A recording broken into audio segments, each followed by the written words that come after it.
Kita membaca Bhagavad Gita bab 10, slokanya 22. Ini karena dari 2 hari yang lalu ya, 3 hari selalu kena sloka 22. Sekarang bab 10-nya, sloka 22. Vedanam samavedosmi Samavedosmi Devanam asmi vasava Asmi vasava Indriyanam manaschasmi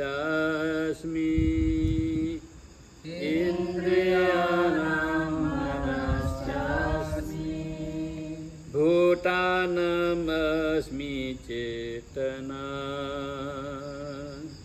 Bhutanam asmi cetana Aku adalah samaweda di antara weda-weda, di antara para dewa. Aku adalah indra, aku adalah pikiran di antara indria-indria, dan aku adalah daya hidup di antara semua makhluk hidup. Jadi dalam bab 10 ini Tuhan menyebutkan dirinya sebagai asmi asmi. Aku adalah, aku adalah. Kalau sebelumnya disebutkan aku adalah awal, pertengahan, akhir dari seluruh ciptaan. Aku adalah Aditya, di antara Aditya aku adalah Wisnu, dan seterusnya. Nah sekarang disebutkan Vedanam Samavedosmi. Di antara Caturveda itu Tuhan adalah Samaveda. Kemudian di antara para dewa, beliau adalah Indra, raja dari para dewa. Di antara indria-indria, beliau adalah pikiran. Jangan keras-keras ya, boleh tapi jangan keras-keras. Tidak apa-apa. Di antara indria-indria, Tuhan adalah pikiran. Aku adalah pikiran. Asmi, aku adalah. Indriyanam manaschasmi. Indriyanam manaschasmi. Manah artinya pikiran. Indriyanam di antara semua indria. Manah atau pikiran adalah rajanya. Dan Bhutanam asmi cetana. Di antara makhluk hidup, aku adalah cetana, daya hidup yang memberi hidup kepada seluruh makhluk hidup.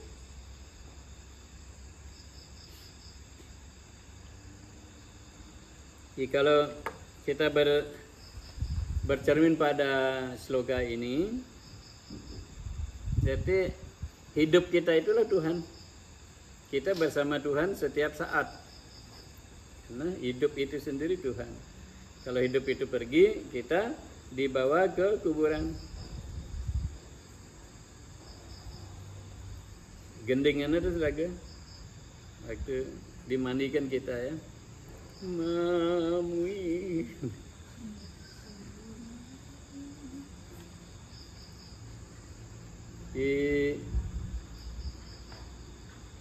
Mungkin kita berikan perhatian pada Indriyanam manaschasmi. Dari indria-indria, dari seluruh indria-indria, aku adalah pikiran. Tuhan adalah rajanya indria. Kita mempunyai berapa indria? 10. 5 indria pekerja, 5 indria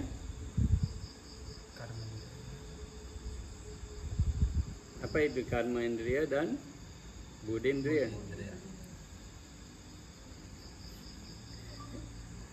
Dari 10 indria-indria ini pikiran adalah rajanya. Raja itu artinya pusat. Raja itu artinya fokus. Raja itu artinya penguasa. Raja itu artinya yang menentukan semua. Nah, indria-indria ini memberikan sentuhan-sentuhan kepada objek-objek indria yang akan menimbulkan berbagai reaksi-reaksi dari sentuhan indria dengan objek-objeknya. Dari 10 indria-indria itu ya, bersemrawutan datangnya kepada pikiran. Di pikiran diproses. Jadi pikiran itu adalah yang memproses semuanya. Akan sangat menentukan pemrosesan ini. Pikiran karena tugasnya memproses segala masukan-masukan dari indria-indria itu, maka pikiran sangat menentukan hasilnya. Pikiran yang tidak jernih, keruh, proses dari masukan-masukan seluruh indria-indria itu, keluarnya juga keruh. Kalau pikiran kita jernih, keruh pun datang dari indria-indria itu, dia akan disaring menjadi jernih. Sehingga sangat penting kita memperhatikan pikiran kita. Sangat penting kita menjaga pikiran kita. Pikiran itu bisa jernih karena apa? Pikiran itu bisa keruh karena apa? Ini yang kita perlu perhatikan. Orang yang pikirannya keruh, sentuhan objek indria dengan indria itu walaupun manis, bagus, harum, indah, diproses oleh pikiran yang keruh, dia menjadi putak. Tahu putak? Karena adik-adik yang sekarang ini mungkin tidak tahu putak ya. Putak itu artinya lebih keruh. Sangat keruh. Jadi yang bagus pun datang ya, pikiran itu akan mengolahnya menjadi buruk. Karena apa? Karena dia keruh, karena dia tidak jernih, karena dia tidak bersih. Orang datang berusaha membantu kita, kita curigai. Pikiran itu mengolah ya, akhirnya, mau apa dia? Kok begini, mau apa dia? Jadi curigai. Padahal orang kan indera matanya bersentuhan dengan orang itu, dengan objek mata. Orang itu datang untuk kebaikan, tetapi diproses oleh pikiran yang keruh, kita mencurigai orang yang berniat baik untuk membantu kita. Itu juga indera-indera lain, kalau kita tidak menjaga kebersihan pikiran, keheningan pikiran, yang bisa memproses semua masukan-masukan dari indera-indera itu menjadi masukan yang disaring menjadi jernih, bersih, mulia, penuh kasih, penuh damai. Kalau tidak berhati-hati, dia hasilnya justru kebalik.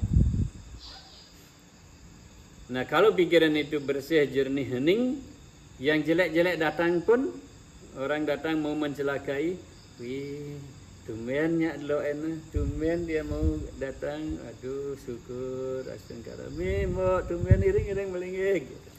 Bagus kita menerimanya, pikiran kita memprosesnya bagus sehingga orang itu, orang baik gini saya mau celakai, berubah kan? Jadi penting sekali kita menjaga pikiran. Segera Lingyan Sang Hyang Haji Saraswati. Pentingnya kita di sana. Kita yang menentukan diri kita, bukan orang lain. Kalau kita berpikir buruk, kalau pikiran kita kotor, sulit sekali melihat orang lain itu baik. Kita bisa bercerita yang bagus-bagus, tapi berbuat yang bagus-bagus susah. Karena semuanya menjadi tidak baik, semuanya diburuk. Ribuan-ribuan kali kita berbuat kebaikan pada orang, satu kali tidak memenuhi keinginannya ya. Pikiran keruhnya itu langsung mengobrak-abrik, yang ribuan itu lenyap, didelete sama sekali, diganti dengan seluruhnya dia saja yang baik. Dan orang yang ribuan kali berbuat baik kepada dia itu seluruhnya jelek orang itu. Seperti itu akhirnya pikiran. Nah, tugas kita sekarang adalah membersihkan pikiran kita, menjaga agar pikiran kita jernih, bersih, ning, dipenuhi dengan kasih, dipenuhi dengan pengampunan, dipenuhi dengan kebaikan-kebaikan. Itu tugas kita. Orang lain menjaga pikirannya keruh, biarin. Karena kita tidak bisa membantu banyak dalam hal itu. Siapa bisa nyentuh pikiran orang? Tidak bisa kan? Kecuali orang itu. Yang kita bisa lakukan adalah kita jangan membuat pikiran kita keruh oleh kotoran-kotoran, berbagai kotoran dari seluruh indria itu membawa macam-macam kan. Bayangkan satu indria itu ya, kontak dengan objek indrianya bisa menghasilkan ribuan, gebuan-gebuan pikiran. Pikiran kita jadi begini karena masukannya ribuan, baru satu indria. Indera telinga nanti ribuan. Dan kalau pikiran kita keruh, orang bercerita baik pun kita menerimanya salah. Sering kan orang bercerita A, kita mengertikannya B. Orang itu mengertinya kita sudah memahami A, tapi kita menafsirnya B atau Z bahkan. Menjaga pikiran bersih, hening itu sangat penting ya. Kita tidak banyak bercerita, karena kalau dibahas banyak bisa banyak bahasannya, tapi kita akan kehilangan pesan utamanya. Jadi pesan utama hari ini adalah jagalah kebersihan, keheningan, dan kesucian pikiran. Maka segala yang datang, baik atau buruk, semuanya akan menjadi baik. Yes, Rahayu.